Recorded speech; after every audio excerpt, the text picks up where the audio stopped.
Yo, assalamualaikum warahmatullahi wabarakatuh.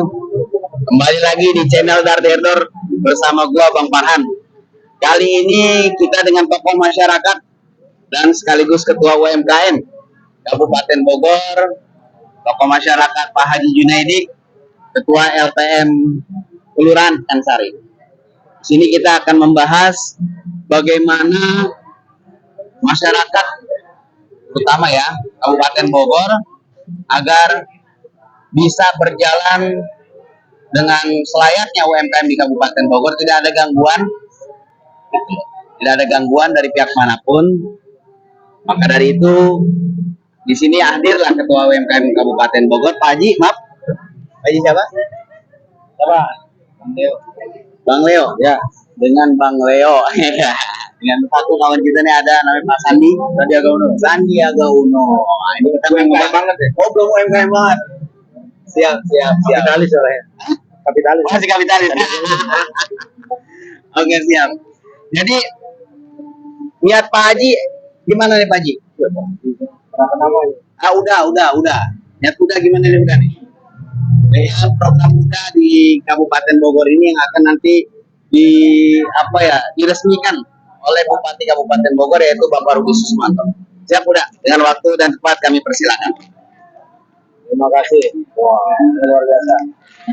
Jadi program UMKM ini saya sih simpel ya, Bentar ya. Kita hanya ingin agar teman-teman pelaku UMKM di kampung kita di Bogor ini terutama, walaupun saya perantau di sini, tapi saya juga merasa ada bagian dari Bogor. Ya, sekian lama juga mencari nafkah ini. Jadi kita ingin nih keseimbangan antara ekonomi menengah ke atas, menengah ke bawah itu ada titik temunya, ada balance. Karena perjalanan kan sudah membuktikan ya, sampai kita ngobrol-ngobrol ngopi ya, yang nggak bisa goyang oleh politik, oleh pandemi, perperangan dan lain itu memang UMKM. UMKM kan punya backbone gitu, tulang punggung ekonomi negara. Cuman isu yang lagi tadi UMKM itulah keterbatasan pendidikan, ya kan? Kualitas, manajemen, pemasaran dan lain-lain. Kemudian regulasi mereka teman-teman juga tidak paham. Nah, kemudian aturan-aturan apa yang mereka harus lakukan di UMKM? Menurut saya itu perlu sebenarnya tadi. Ini adalah tanggung jawab pemerintah sebenarnya terhadap warganya. Dan sebagaimana di pasal 33 nomor 45 itu, bumi, air dan alam dikuasai oleh negara dan digunakan sebagai negara untuk kita. Nah, Pak Haji itu saya bantu semua. Ya, sekarang kan kita perkecil skopnya. Sekarang ada isu tentang masalah parkir, masalah penyusuran satpol, ketertiban. Kita sepakat, UMKM tidak boleh melanggar, melanggar norma-norma. Tak boleh jualan di trotoar itu hanya berjalan kaki. Yes. Nah, ketika kita sampai Pak Haji nih, ada yang terima kasih. Barusan disampaikan program, ada lahan 10 tahun minimal. Nah, bagi saya sebenarnya itu salah satu program dari UMKM Bogor gitu. Jadi UMKM Mania yang mau kita dirikan ini, penempatan para pedagang UMKM itu salah satunya. Di luar itu lagi juga ada pelatihan. Kita nggak mau menggerogoti Pemda, tapi justru mau bersinergi gitu. Luar biasa. Apa program mereka? Kita siap ya bantu sinergi jalankan. Kita nggak mau ngemis-ngemis kesalahan. Kalau mereka siapkan dana, ya monggo ya. Misalnya kita coba cari dana yang lain, enggak. Luar biasa. Kalau Pak itu embel-embel kepentingan yang lain politik. Apakah ada yang diuntungkan? Ya ada. Setiap gerakan mau ngapain ada yang diuntungkan. Ya, karena itu bisa bermanfaat untuk para pelaku UMKM, PKL dan para pedagang-pedagang kita. Itu sih, Siap. Terus tanggapan dari Pak Haji Junaidi selaku ketua LPM Pekansari dengan adanya program dari UDA, terutama akan buat Kabupaten Bogor ya Pak Haji ya, yang akan diresmikan oleh Bupati Kabupaten Bogor. Gimana Pak Haji? Tanggapan Pak Haji? Terus yang pertama, yang kedua, dengan ada insiden lah atau kejadian kemarin. tentang daripada sebenarnya itu udah lama Pak Haji ya peraturan itu, cuman karena bangor aja ya, tidak ada yang artinya tidak dibina lah ya, tidak dibina sehingga ada pembiaran lagi kan gitu ya Pak Haji ya. Pandangan Pak Haji bagaimana Pak Haji ke depannya Pak Haji? Baik, jadi di sini terkait UMKM kan ya. Apa sih itu UMKM? Usaha kecil dan menengah ya. Biar jelas. Ya. Jadi di sini UMKM kan ada terbagi tempat lah ya. Ada UMKM. Contoh, kuliner. UMKM kerajinan. Itu biasanya bersinergi sama itu BPKK sama kader mengangkat kerajinan-kerajinan daerah-daerah tertentu yang harus dipasarkan. Terus UMKM fashion, ya modal batik, kebaya atau ada Sunda, pakaian, ya. Sama UMKM jasa, ya kan itu banyak. Jadi ada 4 jenis. Ya, kalau kebanyakan di sini kan yang di apa sih UMKM rata-rata yang di pandangan umum rata-rata kuliner, ya kan pokok lah ya lihatnya itu rata-rata begitu. Jadi memang di sebagian besar memang di sini terutama di Pakansari akan memang ini berjalan ini sebenarnya wisata kuliner. Jadi banyak yang pegiat-pegiat jual makanan kecil atau minuman kecil, pelaku usahanya sebenarnya sih sudah terbentuk UMKM Pakansari itu yang diketuai sama Budiono. Anggotaannya cuma ada beberapa di tiap-tiap RW perwakilan. Mungkin karena sosialisasi biasa itu melalui ya ibu kader BPKK. Lewat itu biasanya. Terus yang kedua lagi di sini tentang rata-rata memang penyuluhannya kurang. Apa sih UMKM? Edukasi kurang, ya kan? Jadi dia pikir rata-rata pedagang yang di sini ya, yang disebut UMKM atau PKL, PKL itu pedagang kaki lima. Itu rata-rata orang yang rata-rata sebagian besar kena PHK, terdampak PHK dari pecahan dia dibanding sih ya mau nggak mau. Karena apa? Dari kebijakan deh makan atau biaya pendidikan dapur itu pasti ya perut urusannya. Makanya dia nekat, biarinlah nyoba parkir di sini karena posisi rame, standby lah dia. Nasib lah ya. Iya, biarin gua melanggar perda, ibarat kata, gua perut ini loh. Iya. Gua kucing-kucingan ini nggak apa-apa dah. Sama petugas, selaku penegak perda. Jadi kebutuhan hidup ya Pak Haji ya. Betul. Jadi gitu. Karena di Indonesia masih banyak di bawah garis.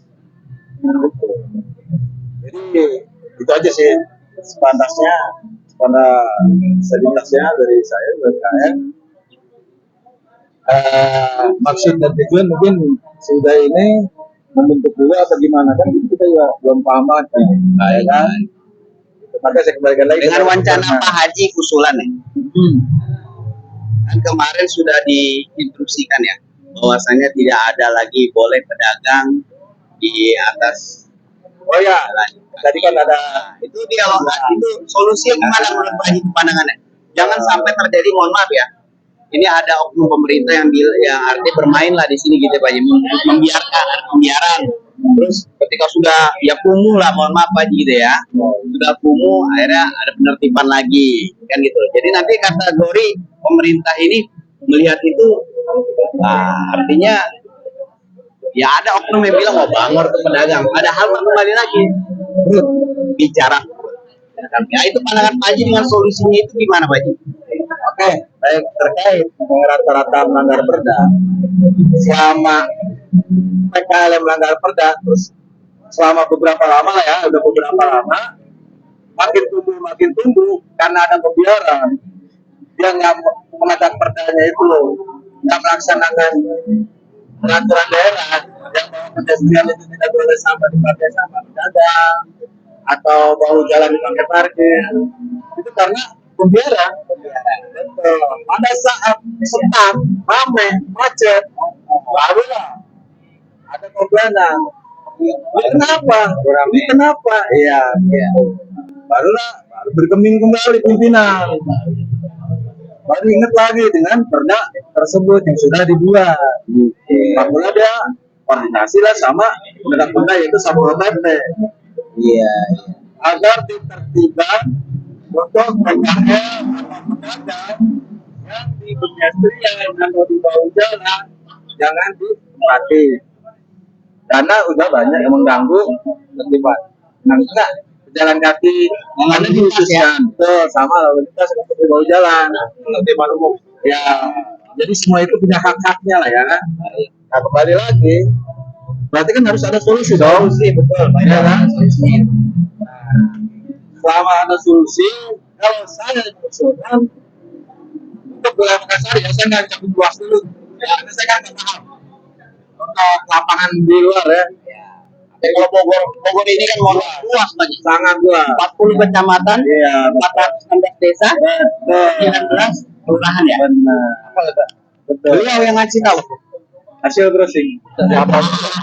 Halaman nih kayak. enggak Pak Google. Ada gitu. Saya sih mengusulkan baru ada ide sih. Cuma masih dalam hati nih, dalam pikiran. Bagaimana caranya bupati pun aman, dagang pun aman, dagang kecil, yaitu dengan direlasikan di daerah itu yang sebelah barat stadion, ya, yang barat stadion yang sekarang dipakai area latihan motorcross. Oh, itu kan ada lahan tidur, siap, cuma digunain sama pecinta motorcross lah ya. Ya, motorsport lah ya. Nah itu, kalau saya sih menginginkan itu lokasi. Oh, jadi biar tertib gitu Pak Haji. Betul. Nah di situ selalu kita buatkan checkpointnya, yaitu supaya nggak ganggu parkir di bawah jalan. Kita buat jalan kantong parkir di dalam, ya kan? Untuk kenyamanan pengunjung dibuatkan juga toilet dan toilet umum. Baru setelah ini baru dibuatkan tenda-tenda. Gitu. Nanti timbal baliknya untuk daerah, ya kita nanti berapa persentase atau gimana, ya kita bisa bicarakan. Jadi masuk kas daerah juga. Gitu. Jadi ya semata-mata kas daerah kosong gitu.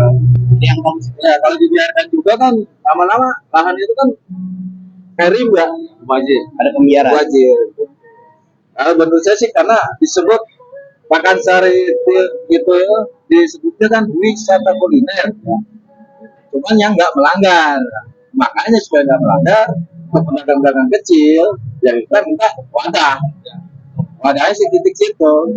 Kalau dibolehin minimal itu 10 tahun. Otomatis kan ada pemerataan, pengerasan, terus pasang-pasang tenda. Itu sih untuk sementara. Kita sambil lihat aja nanti. Bisa ya Bapak Bupati atau penang terkait lah, terutama dinas koperasi dan UMKM harusnya.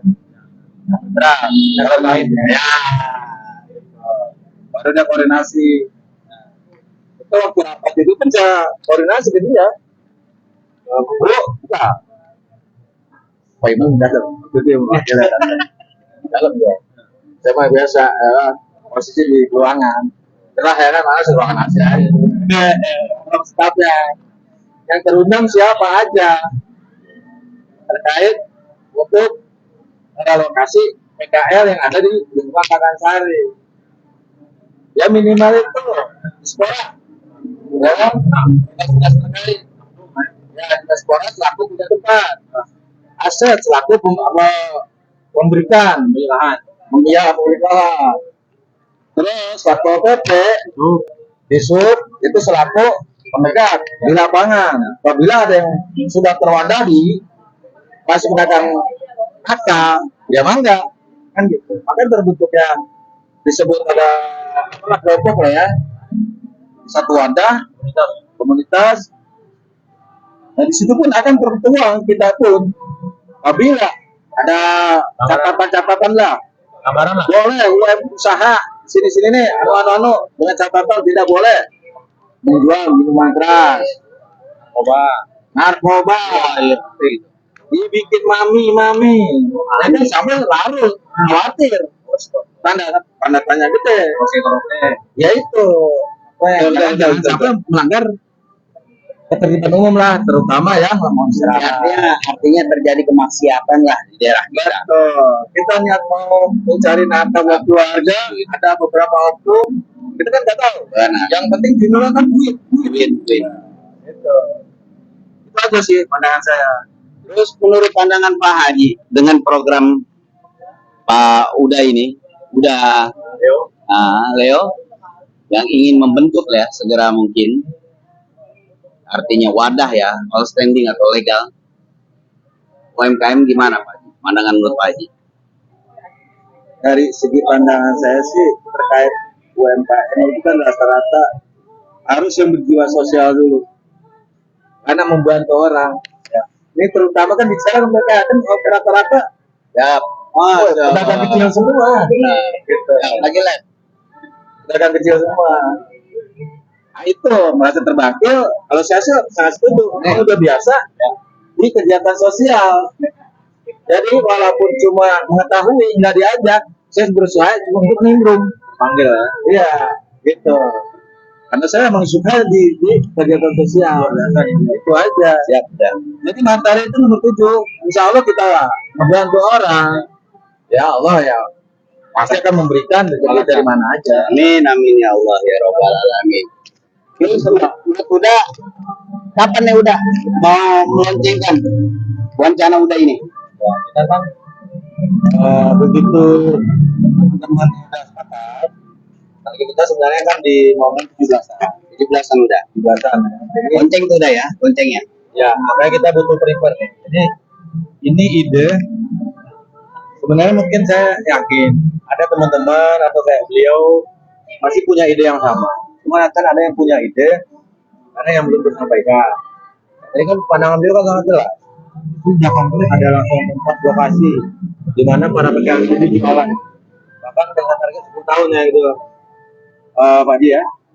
Nah artinya berarti bisa jadi Ustadz atau Om tidak punya ide yang sama. Nah gitu. Cuma ada yang tersampaikan. Jadi walaupun ide ini kita diskusikan juga bareng umat, ini tidak bisa dikerjakan oleh 1-2 orang. Ini harus berjamaah.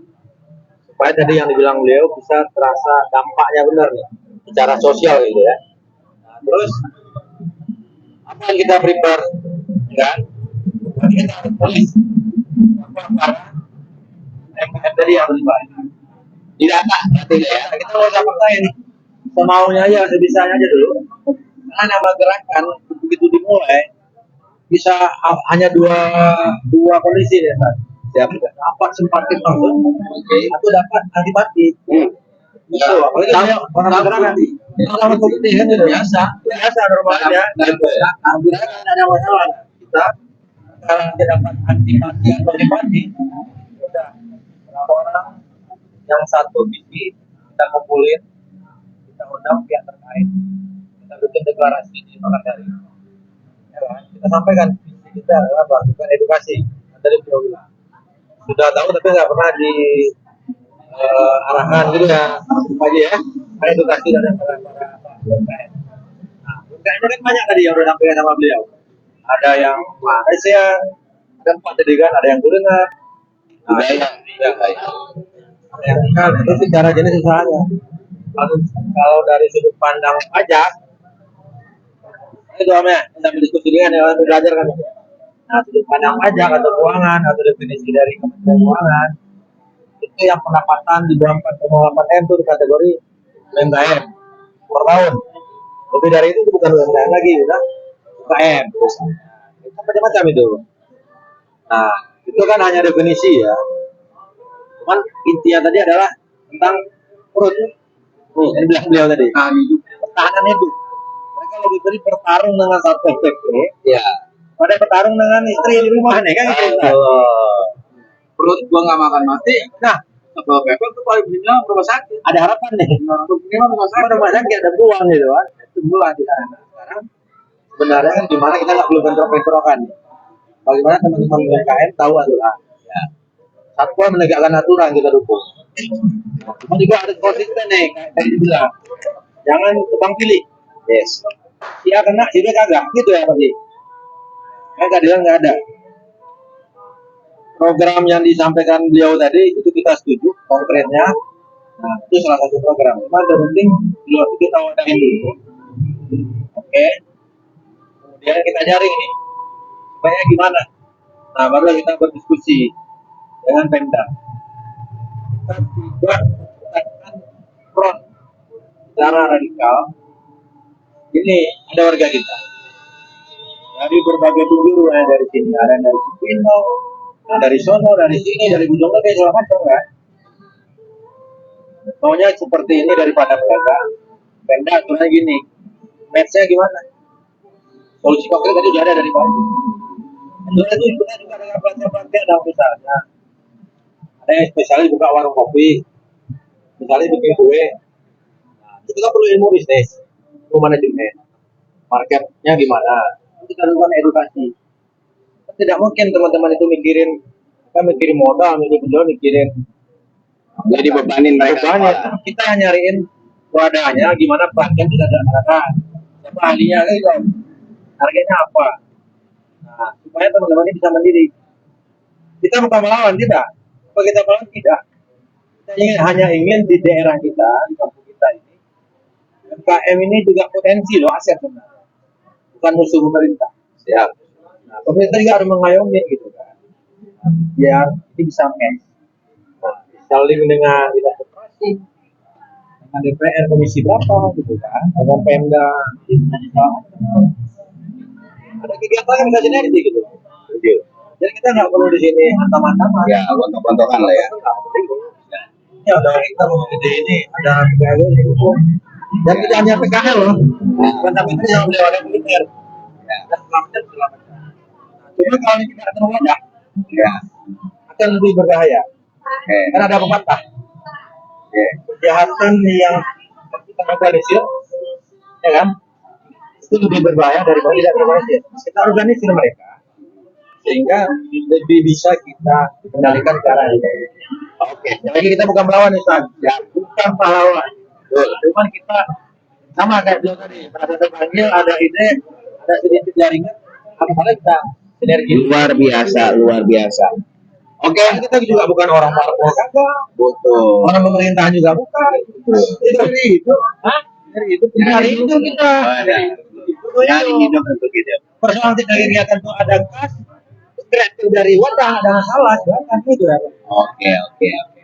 Oke, terima kasih udah Pak Haji dan Bapak atas waktunya. Ini pihak UMKM.